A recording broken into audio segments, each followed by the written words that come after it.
बिस्मिल्लाहिर्रहमानिर्रहीम अस्सलामु अलैकुम वरहमतुल्लाहि वबरकातुहू नहमदुहु व नुसल्ली अला रसूलिहिल करीम अम्मा बाद। माह सफ़र में काले चने सदका करने के फ़ायदे। काले चने सदका करने से दौलत भी मिलेगी। माह सफ़र में काले चने सदका करने से रिज़्क़ में बेपनाह इजाफ़ा होगा।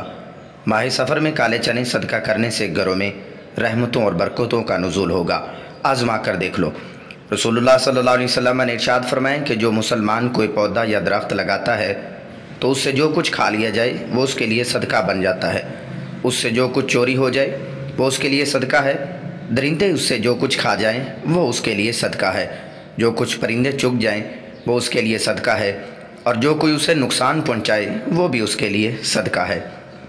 सैयदा आयशा सिद्दीक़ा रज़ियल्लाहु ताला अन्हा से रिवायत है कि रसूलुल्लाह सल्लल्लाहु अलैहि वसल्लम ने उन्हें फरमाया, खर्च किया करो, गिना ना करो, वरना अल्लाह ताला तुम्हें भी गिन कर देगा।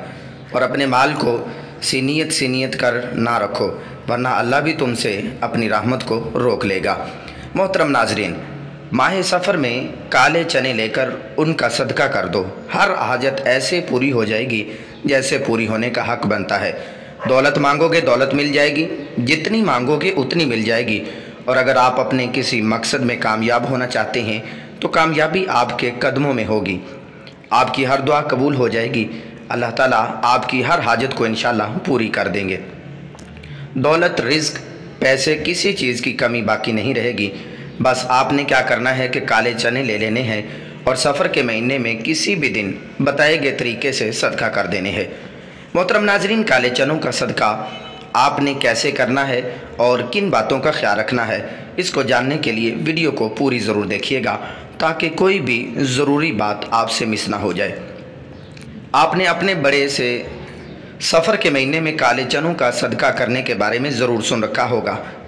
पहले तो सफ़र के महीने में काले चनों का सदका बहुत ज़्यादा किया जाता था, लेकिन आज भी जो लोग दीन का शऊर रखते हैं और दीन को समझते हैं, इस सफ़र के महीने में काले चनों का सदका देना कभी नहीं भूलते। माह सफ़र के अलावा बाकी जितने भी इस्लामी महीने हैं उनमें सफ़ेद चीज़ों का सदका देना सबसे ज़्यादा अफजल रहता है, लेकिन सफ़र के महीने में इन काली चीज़ों का सदका देना ज़्यादा अफजल माना जाता है, क्योंकि सफ़र का महीना बाकी 11 महीनों की निस्बत बिल्कुल जुदा है।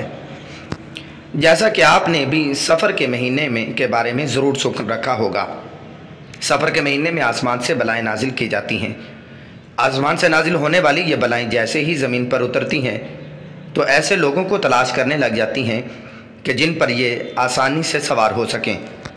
अब जिन लोगों ने माह सफ़र का सदका किया होता है और ख़ासकर कारी चीज़ों का सदका और काले चने का सदका किया होता है तो ये बलाएँ किसी भी सूरत उस शख्स पर सवार नहीं हो पाती। लेकिन ऐसे लोग जिन्होंने सदका नहीं किया होता, ये बलाएँ उन पर सवार हो जाती हैं और पूरे साल के लिए यानी आइंदा सफ़र का महीना आने तक उनके ऊपर ही सवार रहती हैं। आसमान से उतरने वाली हर बला अपने साथ कोई ना कोई मखसूस मुसीबत और परेशानी को लेकर आती है। जैसे कि कुछ बलाएँ अपने साथ बीमारी लेकर आती हैं, कुछ रिज़्क़ की तंगी, कुछ बेबरकती, कुछ अचानक आने वाले हादसात, जबकि कुछ लड़ाई झगड़े अपने साथ लेकर आती हैं। अब अगर किसी शख्स पर एक ऐसी बला सवार हो जाए जो अपने साथ रिज़्क़ की तंगी लेकर आई है तो वो शख्स सख्त गुर्बत, रिज़्क़ की तंगी का शिकार हो जाएगा। फिर वो शख्स जितनी मर्ज़ी कोशिश कर ले, जो मर्ज़ी हिकमत चला ले, कभी भी वो रिज़्क़ और दौलत के हवाले से खुशहाल नहीं होगा। नाज़रीन किराम, इसी तरह अगर किसी शख्स पर ऐसी बला सवार हो जाए जो अपने साथ बीमारी लेकर आई है तो फिर वो शख्स बीमार रहने लग जाएगा। डॉक्टर लाख कोशिशें कर लें, डॉक्टर्स को समझ ही नहीं आएगी कि इस शख्स को असल मर्ज़ क्या है। लेकिन मोहतरम नाजरीन, अगर आप सफ़र के महीने में काले चनों का सदका कर देते हैं तो ना सिर्फ आसमान से नाजिल होने वाली इन तमाम बलाओं से महफूज हो जाते हैं, बल्कि सफ़र के महीने में काले चनों का सदका करने से जिस तरीके से अभी इस वीडियो में आपको बताने जा रहे हैं, आपकी हर हाजत, हर दवा, आपके दिल पे जो भी ख्वाहिश है इंशाअल्लाह ताला ऐसे पूरी होगी जैसा कि पूरी होने का हक़ बनता है। अगर आप दौलतमंद बनना चाहते हैं तो इंशाअल्लाह ताला आपको इतनी दौलत और रिज़्क़ अता फरमाएगा कि आपके घर दौलत और रिज़्क़ रखने की जगह तक नहीं बचेगी।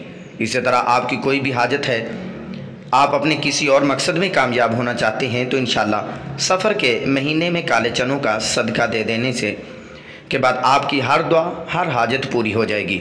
सफ़र के महीने में काले चनों का सदका देने का एक और फ़ायदा ये है कि आप पूरे साल के लिए जादू टोने, नज़र बद और हसद की बीमारी से काफ़ी हद तक महफूज हो जाएंगे। तो चले देख लेते हैं कि काले चनों का सदका आपने कैसे देना है और किस बात का आपने ख़ास ख्याल रखना है। कि काले चनों का सदका देने के लिए आप बाज़ार से 1 पाव काले चने ले आने हैं। वैसे आप ज़्यादा चनों का भी सदका कर सकते हैं, लेकिन कम से कम आपने 1 पाव चनों का सदका लाजमी करना है। काले चनों को आप बाज़ार से लेकर आने के बाद आपने काले चनों को अपने सामने रख लेना है और उसके बाद आपने 3 बार सूरह कौसर पढ़ लेनी है। सूरह कौसर कुरान पाक की सबसे छोटी लेकिन सबसे ताकतवर सूरत है, तो आपने 3 बार सूरह कौसर पढ़ लेनी है और उसके बाद आपने 3 बार ही सूरतुन नास पढ़ लेनी है। और सूरतुन नास भी बहुत छोटी सी सूरत है। जब आप 3 बार सूरत नास पढ़ लेंगे तो उसके बाद आपने आखिर में 3 बार ही सूरह फलक पढ़ लेनी है और ये भी बहुत छोटी सूरत है। मैं आपको पहले ही बता चुका हूँ कि सूरह कौसर कुरान मजीद की सबसे छोटी लेकिन सबसे ताकतवर सूरत है और इसकी वजह आपको पता है, क्योंकि ये अल्लाह ताला की जानिब से नबी करीम सल्लल्लाहु अलैहि वसल्लम को एक तोहफ़ा में दी गई थी। अल्लाह ताला ने सूरत कौसर में नबी करीम सल्लल्लाहु अलैहि वसल्लम को यह दिलासा दिया था कि जो लोग आपको अबतर कहते हैं, नऊज़ बिल्लाह, वो असल में ख़ुद अबतर हैं और आपका नाम रहती दुनिया तक बाकी रहेगा। और यही चीज़ सूरह कौसर को कुरान पाक की सबसे छोटी और सबसे ताकतवर तरीन सूरत बना देती है। इसी तरह अगर सूरतुन नास और सूरतुल फलक की बात करें तो ये दोनों सूरतें भी बहुत छोटी छोटी सूरतें हैं लेकिन बेहद ताकतवर हैं।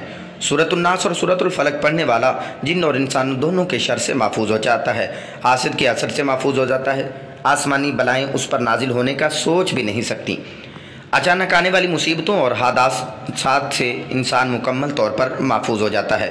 तो मोहतरम नाज़रीन, जब आप 3 बार सूरह कौसर, सूरह फलक और सूरतुन नास पढ़ लें तो उसके बाद आपने जो सामने चने रखे हुए हैं उनको आपने सदका कर देना है।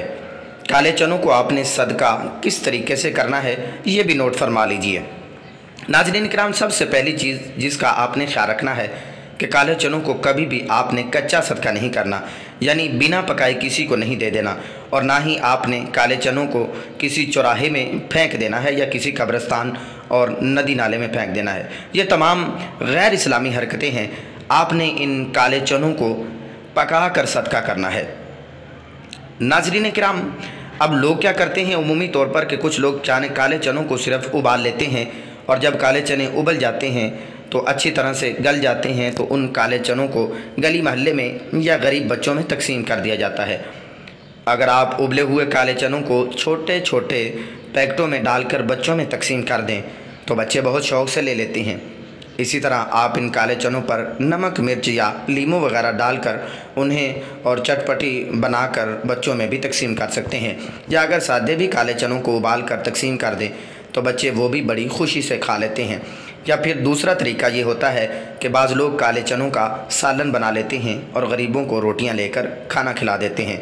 जैसे ही आप काला चने का सदका करके अपने घर में वापस आएंगे, आप अपनी खुली आंखों से जो करिश्मे होंगे, वो जो मोजज़े होंगे, वो उन्हें ख़ुद देखकर हैरान और परेशान रह जाएंगे। आपके तमाम बंद रास्ते, तमाम मुसीबतें इंशाअल्लाह ताला दूर होने लगेंगी और ऐसे दूर होने लगेंगी कि आपको ख़ुद भी यकीन नहीं आएगा। आपके रिज़्क़ और दौलत के सारे रास्ते खुलने लगेंगे, खुशहाली आने लगेगी, आपके घर में दौलत और पैसा आने लगेगा, बरकत ही बरकत हो जाएगी और हर किस्म की नहुसत और बेबरकती का ख़ात्मा हो जाएगा।